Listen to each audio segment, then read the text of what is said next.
কোনোদিন নীতি আদর্শ নীতি আদর্শের কোনোদিন প্রতিফলন ঘটবে না। দেখেন, আমাদের 2 দিন আগে 2 দিন পরে সময় নিয়ে আমাদের কোনো মাথা ব্যথা নেই। আমরা চাই একটা নিরপেক্ষ গ্রহণযোগ্য নির্বাচন। এবং দেখেন, হাবিব আউয়াল সাহেব যিনি সিএসি প্রধান ছিলেন, তিনি স্পষ্ট বলেছেন যে এই বর্তমান সংস্কার ব্যতীত যদি নির্বাচন হয়, 1000 বছর নির্বাচন করলেও কোনদিন সুষ্ঠু নির্বাচন হবে না। এর জন্য আমরা মনে করি 2 দিন আগে 2 দিন পরে এটা বহুত বড় দেখার বিষয় না।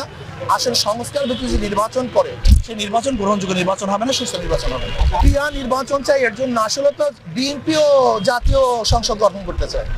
আর জাতীয় সংসদ গঠন করার জন্য প্রয়োজন কি? সবাইকে মিলে, আর সবাই সংসদে যাওয়ার সবচেয়ে উত্তম পদ্ধতি হলো পিআর যদি নির্বাচন হয়, পিআর সিস্টেমের সংখ্যানুপাতিক হারে নির্বাচন হয়, তাহলে সকল আদর্শের মানুষগুলি সংসদে যেতে পারবে।